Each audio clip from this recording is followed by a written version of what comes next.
हे प्रभु, हे भागवत स्वरूप भगवान, हे परम कृपाळु। ओम श्रीमन्नारायण नारायण हरि हरि, श्रीमन्नारायण नारायण हरि हरि। ओम नमो नारायण, ओम नमो नारायण। गोपाल कृष्ण राधे कृष्ण, गोपाल कृष्ण राधे कृष्ण।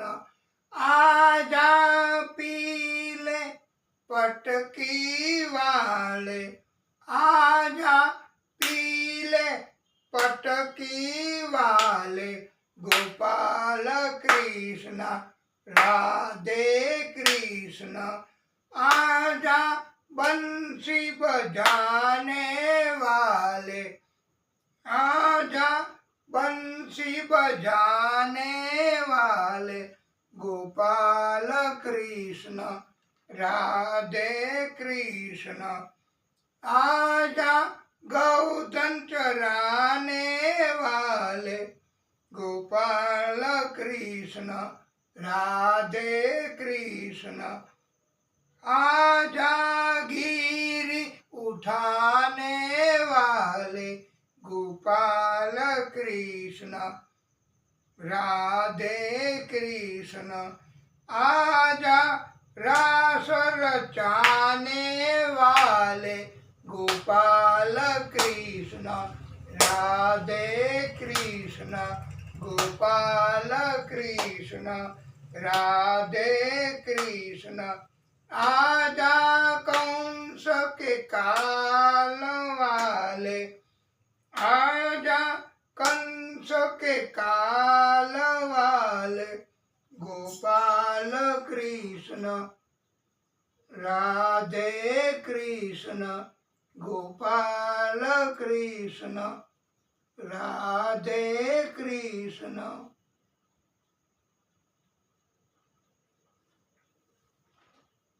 આ મહાદેવજીનું કોઈ કાંઈ જો લખીને કે એવું કાંઈ તો આપ સર્વે કહી શકશો? હું કહું તમે એકવાર અમે પણ આપણે જ્યારે નાના હતા ને,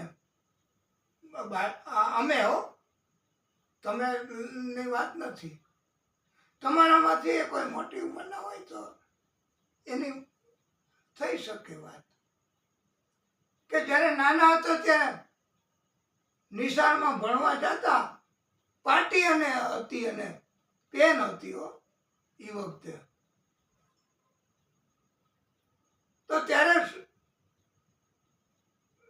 અઠવાડિયામાં એક વાર 1-1.5 કલાક એક સભાનું આયોજન કરતા સ્કૂલમાં, આગલે દિવસે નામ લખાવા, કે લખાવો નામ, બાળકો તમારામાંથી કોઈને કઈ આવડતું હોય તો એ સભામાં તમારે બોલવાનું, તો બીજાને જ્ઞાન મળે। પણ અમે શરૂઆતમાં પેલા કે આપણને ન આવડે, એટલા બધા માણસો, એટલા બધા ગુરુઓ, શિક્ષકો, બધાની વચારે કેમ કેવું? તો અમે ઘરે આવીને વાત કરી કે આવું કરવાનું કહે છે સ્કૂલમાં, સભામાં, એને બાલ સભા કહેતા। તો ત્યાં આવીને તમે ઊભા થઈને બોલજો। મારે શું કરવું? અમારી વાત કરો ને, મારી જ વાત, કે અમે પૂછ્યું હતું કે મારે શું કરવું, કેવી રીતે? મને તો કાંઈ એવું આવડે નહીં, અને બીજા બધા તો તરત જ ઊભા થાય। ત્યારે અમને ઘરેથી એવું શીખડાયું હતું એ વખતે, કે ત્યાં જઈ અને સંબોધન. એટલે હું આપને એક સુંદર વાત સંભળાવવા માંગુ છું, બસ એમ કેવું. એટલે અમે કીધું હાજી હાજી, અને પછી વાત કરવી. તો કેવી વાત? તો આ અમારી યાદગીરીમાં છે હજી, કે અમને એવું શીખડાયું હતું કે ત્યાં જઈ અને આવું બધું કરવું અને કેવું કે તમને આનંદ થાય એવી વાત સંભળાવવી છે. તો વાત સંભળાવી કે બાળક એ રેલવેના પાટા ઉપર બીચમાં ચાલતા ચાલતા આવતો હતો અને આ બાજુથી ટ્રેન આવી. તો ટ્રેન એ બાળકને મારી નાખે, અકસ્માત થાય.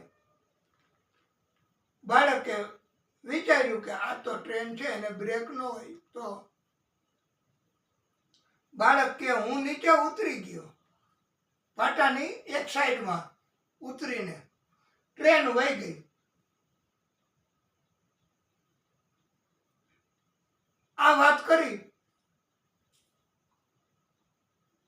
તો અમને એમ થયું કે આ કેમ કોઈ અસર ન થઈ અમારી વાતની. પછી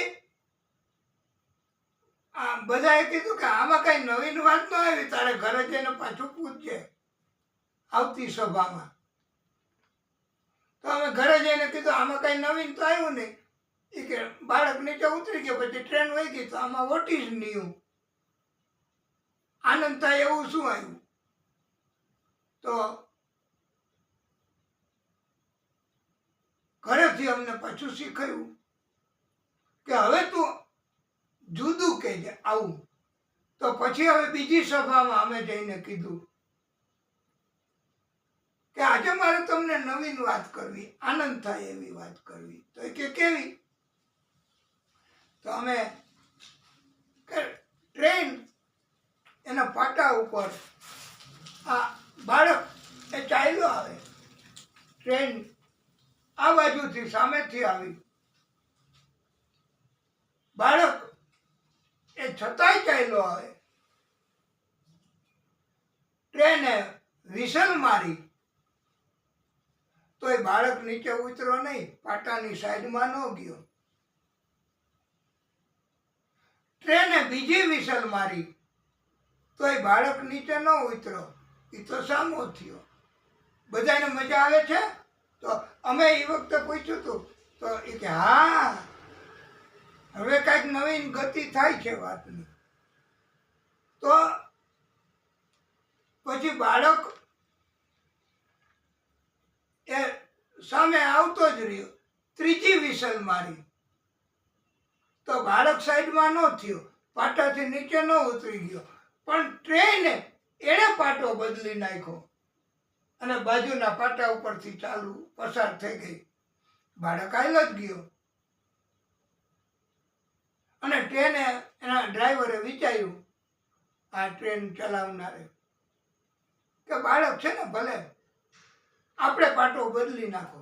એમ અમે બધાય આપને જ્ઞાન આપવા માટે, અને એ વખતે અમને કાંઈ નહોતી ખબર પડતી, તો બધાને એમ થયું કે આમાં કાંઈક આનંદ આવ્યો કે ટ્રેને પાટું કાંઈક નવીન તો આવ્યું. એમ અમારે બી વક્તાઓને કથા દરમિયાન કાંઈ નવું નવું તમને, અને તમારી પાસે હોય તો અમને તમે આપજો. અમે બયાન કરશું તો બધાને આનંદ આવશે, મજા આવશે. પણ અમારો ઈરાદો એવો છે કે તમે અહીંયા બેઠા બેઠા કથા સાંભળો શાંતિથી. પણ જ્યારે અમે તમને કહીએ કે પધારો અને કંઈક બોલો, તો તમને સંકોચ થતો હોય કે આટલા બધા શ્રોતાઓ આ બધા અને આવી દિવ્ય સભા, ને આમાં અમારું જ્ઞાન શું કામનું, આ શુલ્ક જ્ઞાન. પણ ના,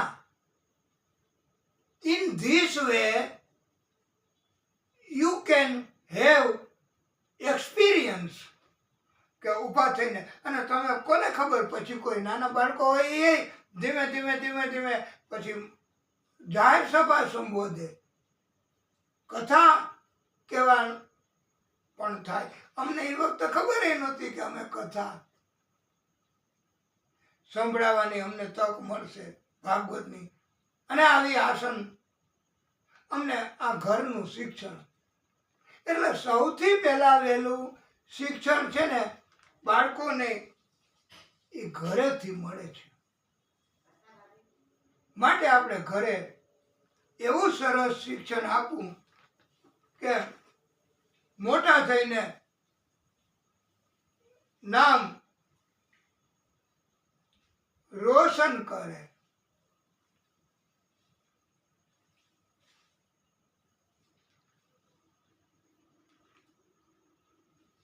વાલા ભક્તો,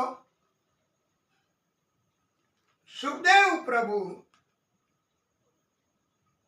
કથા સંભળાવવા તૈયાર થયા અને સ્વર્ગમાંથી ઇન્દ્ર દેવો બધાય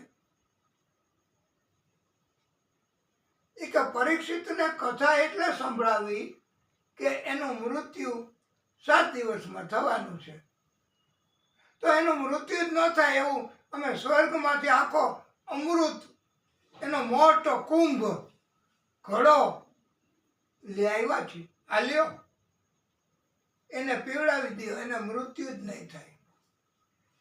બીજા બધાને પીવડાવી દો આ સ્વર્ગનું અમૃત, કોઈનું મૃત્યુ નહીં થાય.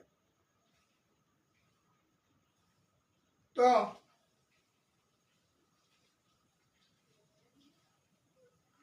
પરીક્ષિત અને સુખદેવ પ્રભુ પૂછે કે આ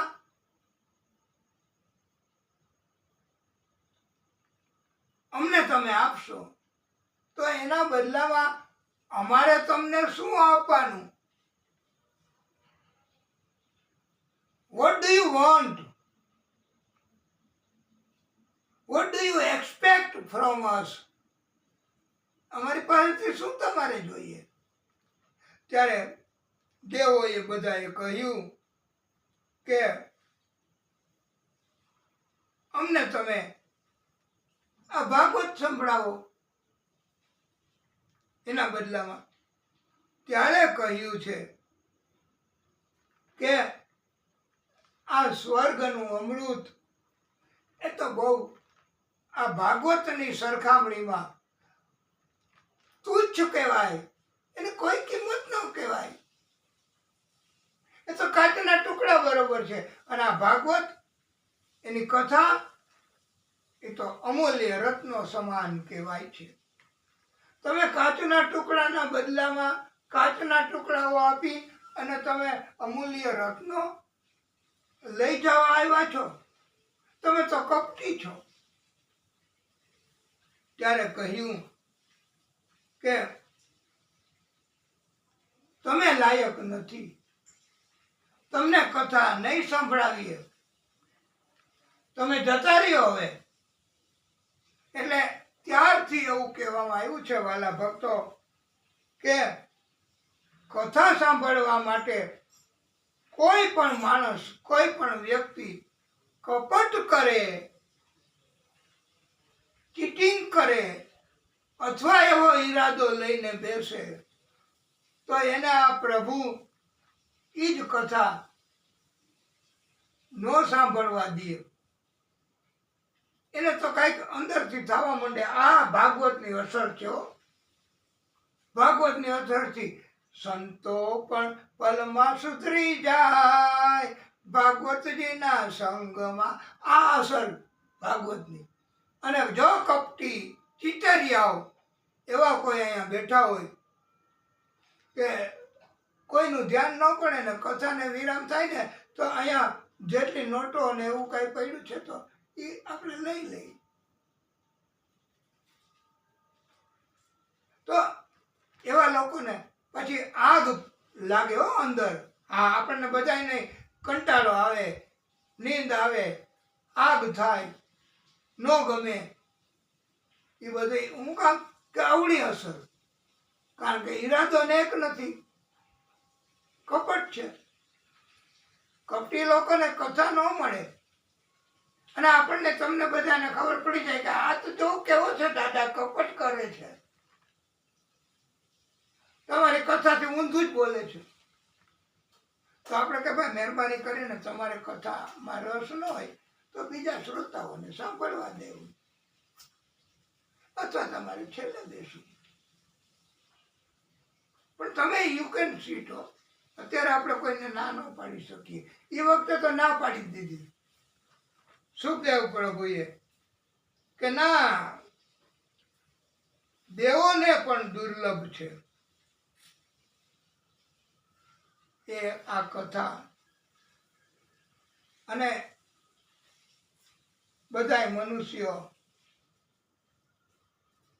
એને માટે કથા છે. મનુષ્યના બોડીની અંદર કોઈ શેતાન, કોઈ કપટ, કોઈ અભિમાન, કોઈ રાક્ષસી પ્રવૃત્તિ, કોઈની ખરાબ નજર કથામાં તો આવા લોકોને આ ભાગવતજી પોતે જ આગ અને કંટાળો, અને એને જાવું જ પડે. તમે જોજો, આપણે જો તમે માર્ક કર્યું હોય તો કે ના, આપણે શ્રાવણ મહિનો શરૂ થયો ને કથા ચાલુ કરીને તો 5 મિનિટ થઈ ત્યાં આગળ બેઠેલા હતા એમાંથી નહોતા 2, 3, 4 એ ભક્તો આપણે કથામાં જામ્યું અને બહુ રસ જાગ્યો તો એ ઊભા થઈને મંડ્યા હાલવા. ભગવાનની કથા નોટ ઇઝીલી અવેલેબલ. આ તો પુણ્ય કમાણી હોય એને જ ભાગવત મળે હો, બાકી કોઈને ન મળે. અને મનુષ્યનું શરીર આપણને આપ્યું ભગવાને, તો મનુષ્ય થઈને કથામાં આવવું. આમ બાજુમાં ખબર ન પડે કે આ મનુષ્યનું શરીર છે, મનુષ્ય છે, પણ અંદર કૂતરો છે, મીંડળો છે, શિકારી છે, કેવો છે. એ તો જ્યારે આ તમે જોજો ભાઈ કે પુરુષો અને અમારે બધા પુરુષોને શું હોય કે જરાક આગો બેસ ને, આ ઘણી જગ્યા છે, શું આ બધું ઘણી, એટલે પુરુષોને આવું હોય.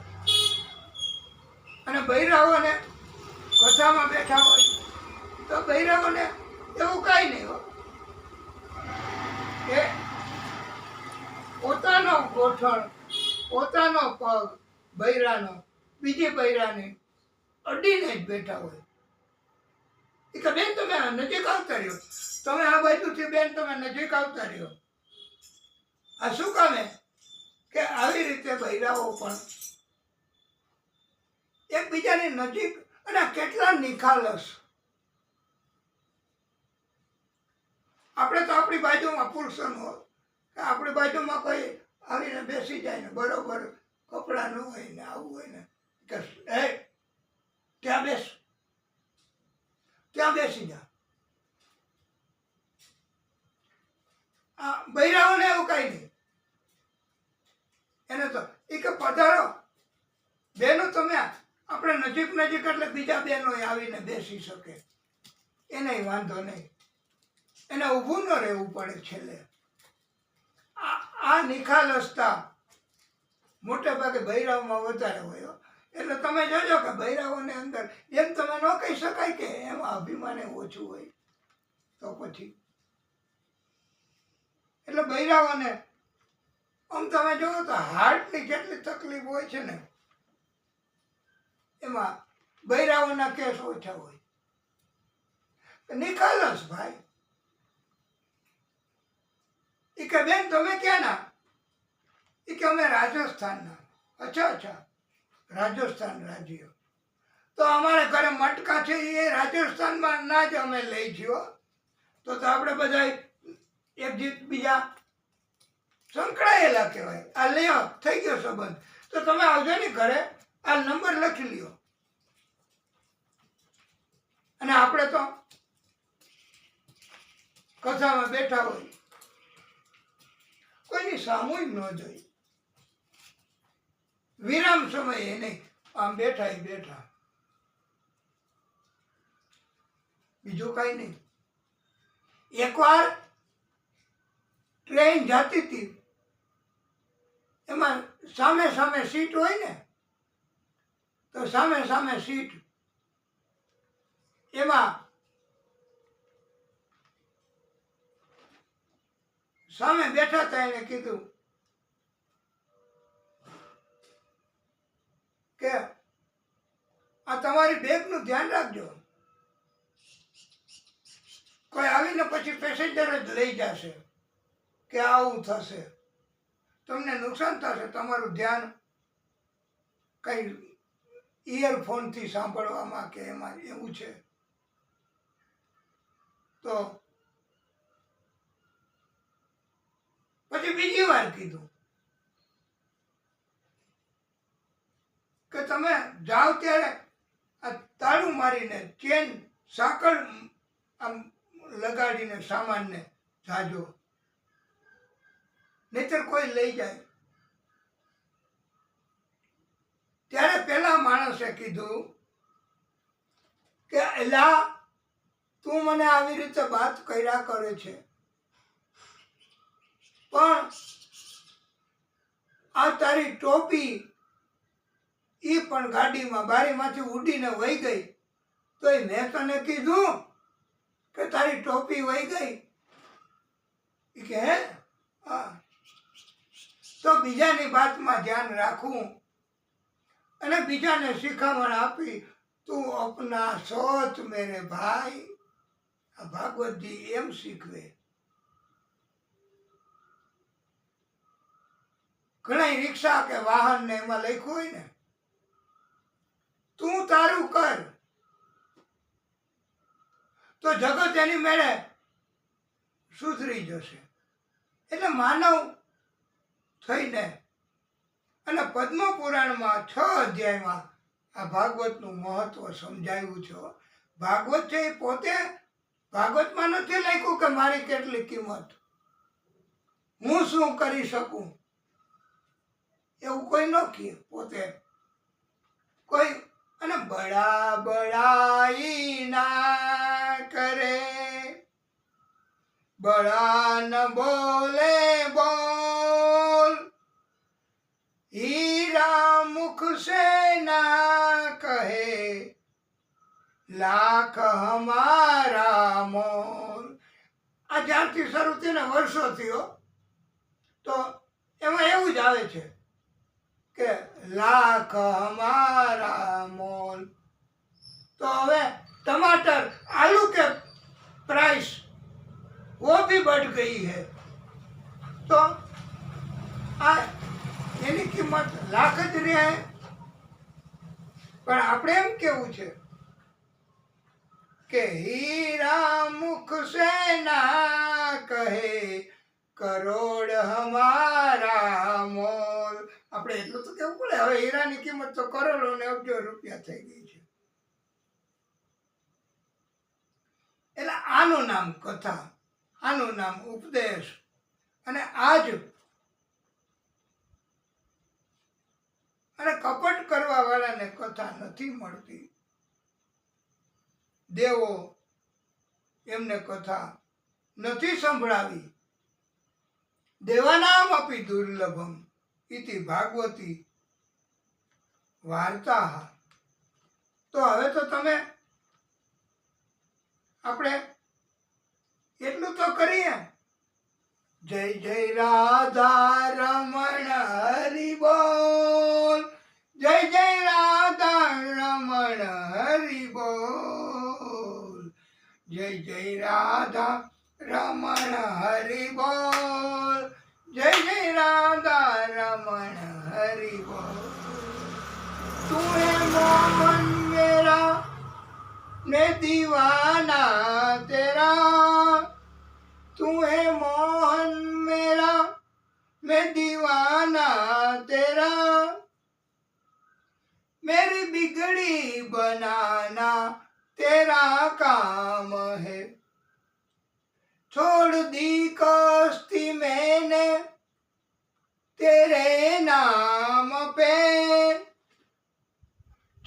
नदी कश्ती मैंने तेरे नाम पे, उसे पार लगाना तेरा काम है। जय जय राधा रमण हरि बोल, जय जय राधा रमण हरि बोल। बाके नैनों से घायल किया सावरे, बाके नैनों से घायल किया सावरे, अब दवा भी पिलाना तेरा काम है, अब दवा भी पिलाना तेरा काम है। मन में भी रहती अग्नि सावरे, मन में भी रहती अग्नि सावरे, इस लगी को बुझाना तेरा काम है। जय जय राधा रमण हरि बोल, जय जय राधा रमण हरि बोल, जय जय राधा रमण हरि बोल, जय जय राधा रमण हरि बोल। तेरी चौखट में आना मेरा काम है, तेरी चौखट में आना मेरा काम है, मेरी दुनिया बसाना तेरा काम है। ये तो प्रभुનું કામ છે। એક મકાન પડી જાય તો બીજું, એક મિત્ર તૂટે તો બીજા, એ બધું, અને આખી દુનિયા આપણી બધાની એ પ્રભુનું કામ છે। એ બધું કરી શકે, પણ આપણે એની ભક્તિ જ કરવી, શ્રદ્ધા રાખવી, બસ। મસ્ત મસ્ત રહે मस्ती तेरी रहे, मस्त मस्त रहे मस्ती तेरी रहे, ऐसा जाम पिलाना तेरा काम है। जय जय राधा रमण हरि बोल, जय जय राधा रमण हरि बोल। वाला भक्तो, આ ભાગવતજીની કથા, એમનો પહેલો પ્રથમ શ્લોક, જન્માદસ્ય યતોન્વયાદિ તરતઃ ચાર્થે સ્વભિજ્ઞઃ સ્વરાટ, तेने ब्रह्म हृदय आदि कवये मुह्यन्ति यत् सूर्यः तेजो वारिमृदां यथा विनिमयो यत्र त्रिसर्गो मृषा धाम्ना स्वेन सदा निरस्तकुहकम् सत्यं परं धीमहि। आ प्रभु એનું ધ્યાન આપણે ધરીએ, પણ એ કોણ? પ્રભુ એ નિરાંકાર નિરાકાર એક દિવ્ય જ્યોત પ્રકાશ, બસ એ સ્વરૂપમાં છે પ્રભુ। પ્રભુનો કોઈ આકાર નથી હો। આખું બ્રહ્માંડ, જગત, પૃથ્વી, એમાં બધા જીવોનું સર્જન, પાલન પોષણ, સંહાર એ પ્રભુ સિવાય કોઈ નથી કરતા, કોઈ કરી ન શકે. કોઈ એમ કે હું તને મારી નાખીશ, તો હવે ભાઈ તું ક્યાં कर सकता है? तूने कभी एक चूहा भी मारा है? अरे वो मरा ही नहीं हो, એ જીવ હોય, મચ્છર भी नहीं मराए, ये भी जीव है.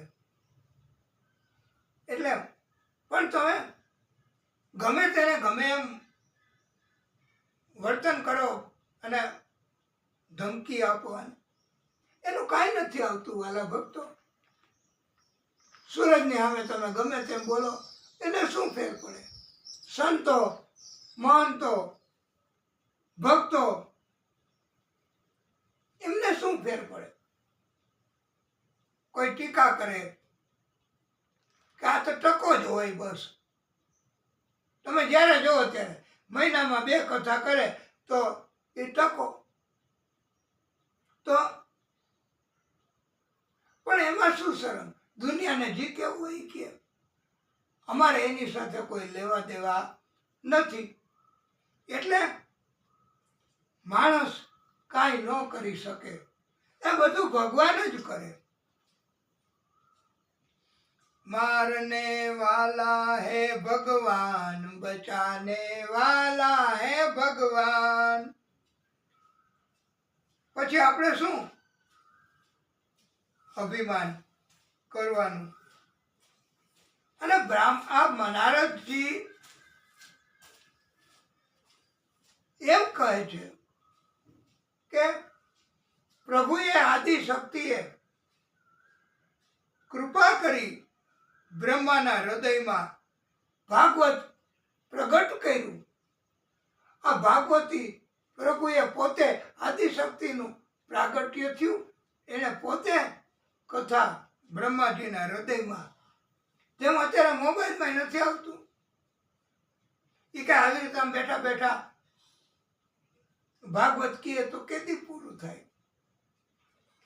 પણ મોબાઈલમાં અત્યારે એવું આવે છે, અમને ખબર નથી, અમારી પાસે છે નહીં એવો મોબાઈલ. પણ ભક્ત કે છે કે તમે યુઝ એન્ડ થ્રો, તમે થ્રો કરો એટલે બીજાના મોબાઈલમાં વયું જાય. આમાં કાંઈ ન કરવું પડે. આવી રીતે અત્યારે વિજ્ઞાન વધી ગયું છે. વેદ વ્યાસજી અને એના પછી નારદજી, અને નારદજીએ વેદ વ્યાસજીને ઉપદેશ આપી 18,000 શ્લોકમાં વિસ્તાર કર્યો ભાગવતનો. આ ભાગવત એ કોઈએ રચના કરેલી, કલ્પના કરેલી અને લખેલો ગ્રંથ નથી વાલા ભક્તો. આ બધું આપણને દેખાય છે ને, જળ, પર્વત, જમીન, ઝાડવા, એ એક જાતનો ભ્રમ છે વાલા ભક્તો. જેમ આપણે તડકો બહુ હોય અને દૂર દૂર આપણે જોઈએ તો ત્યાં આપણને ન દેખાય જળ જેવું, ત્યાં જાય તો કાંઈ ન હોય. એમ વાસ્તવમાં આવું કાંઈ છે જ નહીં.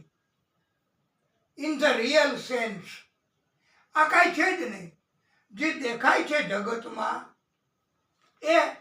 એવું કાંઈ છે જ નહીં.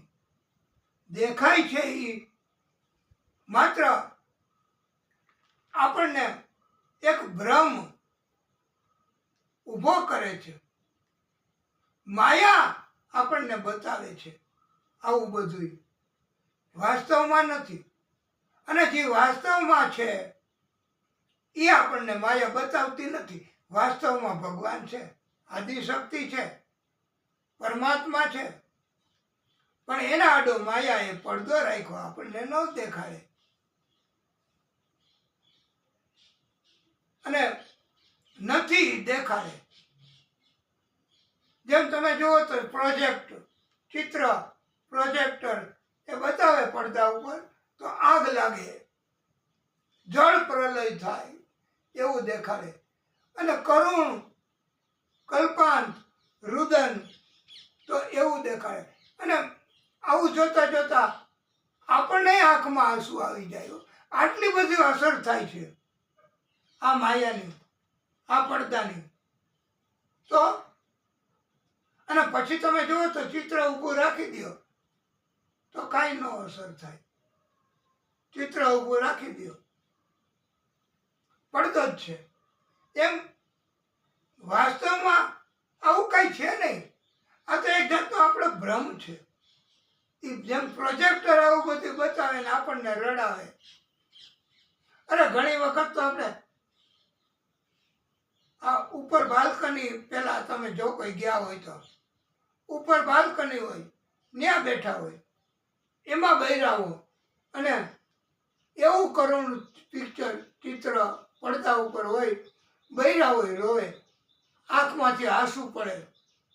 નીચે બેઠા હોય ને સીટ ઉપર એના ઉપર પડે. એ કે આ તો પિક્ચર છે, તમે રડોમાં, આંસુ કાઢોમાં. એવી રીતે વાલા ભક્તો, આમાં ફસાવાનું નથી. જગત, પૃથ્વી, પાણી, એ તો પ્રભુની બધી લીલા, પ્રભુની માયા છે. હકીકતમાં આવું કાંઈ છે જ નહીં. આ તો માયા બતાવે છે.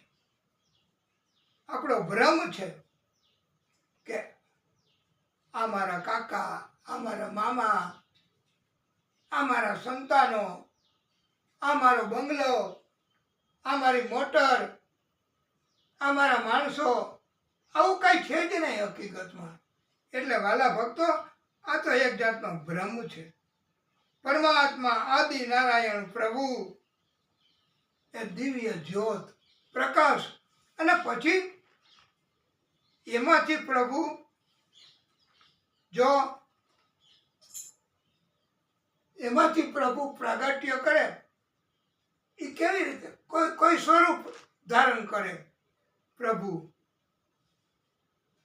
એટલે આપણને દૃશ્યમાન થાય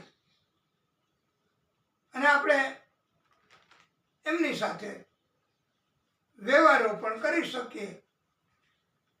ગોપીઓ જેમ કરતી હતી એમ. વાલા ભક્તો, ભગવદ્ ગીતા 7મો અધ્યાય 24મો શ્લોક, એમાં એવું કહ્યું છે કે પ્રભુની શક્તિ, સ્વરૂપ, કાર્ય, લીલા એને નથી ઓળખતા, એને નથી પહેચાનતા તો ઈ મૂર્ખાઓ છે. એને અબુદ્ધિય કીધા છે, અજ્ઞાની કીધા છે. પરમાત્માને આપણે પહેચાનવાના છે, ઓળખવાના છે. કે આ ભાગવતજી આપણને બોધ આપે. એટલે ભાગવતજીનું મહત્વ છે. પ્રભુ એને આપણા જેવું શરીર નથી, હાડ માંસ. એને પ્રભુને એવું નથી. પ્રભુનો તો સચ્ચિદાનંદ રૂપાય, સત, ચિત અને આનંદ એ પ્રભુના સ્વરૂપ છે. હા, એટલે પ્રભુને જોઈ શકાય નહીં. નિરંજન નિરાકાર રૂપ, એમાં પ્રભુ બિરાજમાન છે. એટલે સત્ય, સત, સત એટલે સત્ય, સત્ય સ્વરૂપે પ્રભુ રહ્યા છે. એટલે દેખાય નહીં, એનો અનુભવ કરાય, એનો અમલ કરાય તો પ્રભુ રાજી થાય. સત્ય બોલવું, સત્ય કાર્ય કરવા, એનું આચરણ કરવું, જીવનમાં સત્ય અપનાવવું તો પ્રભુની કૃપા થાય. પ્રભુનું આ એક જાતનું સ્વરૂપ છે. જીવનનું કલ્યાણ પણ સત સ્વરૂપથી થાય છે. આખું જગત આનંદમય છે. જીવન સુંદર બને છે. અયોધ્યામાં પણ છે પ્રભુ એ કેના રામજીના સ્વરૂપમાં. કાશીમાં પ્રભુ છે એ કેના સ્વરૂપમાં? મહાદેવજીના સ્વરૂપમાં. વૃંદાવનમાં પણ છે પ્રભુ, તો એ કોના સ્વરૂપમાં? તો કૃષ્ણના સ્વરૂપમાં. એ આ આદિશક્તિ એમના પ્રાગટ્યો છે. બધાએ સચ્ચિત આનંદ એ પરમાત્માના સ્વરૂપ છે. દરેકના હૃદયમાં પ્રભુ છે, પણ એમાં અનુભૂતિ થઈ શકે, એની ખબર પડી શકે. હે પ્રભુ, હે પરમાત્મા, દિવ્ય બોધ આપવા માટે કહ્યું છે. સત્ય હિ શિવ હે,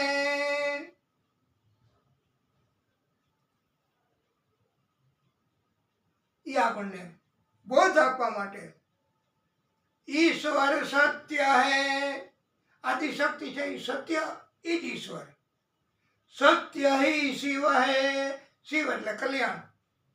શિવ હિ સુંદર હે, એ જ સુંદર છે. એટલે આપણે બધાએ બોલવાનું છે. સત્યમ શિવમ સુંદરમ, સત્યમ શિવમ સુંદરમ, સુંદરમ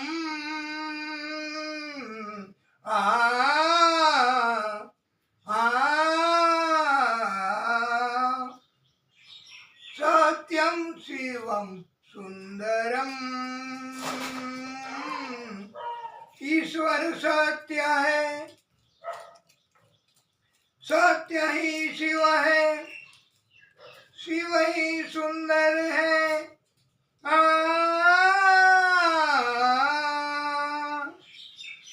परम श्रोताओ, सत्य, प्रेम, करुणा આ બધું દેખાય નહીં, પણ આનાથી ઈશ્વર રાજી છે. ઈશ્વર આનાથી કૃપા કરે છે.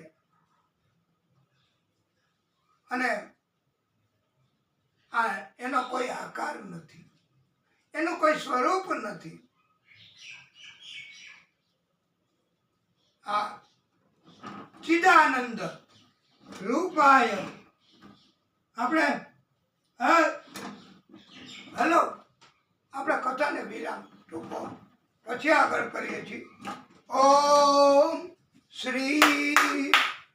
હે પ્રભુ, હે પરમાત્મા, હે નારાયણ ભગવાન, હે ભાગવત સ્વરૂપ ભગવાન, હે પ્રભુ,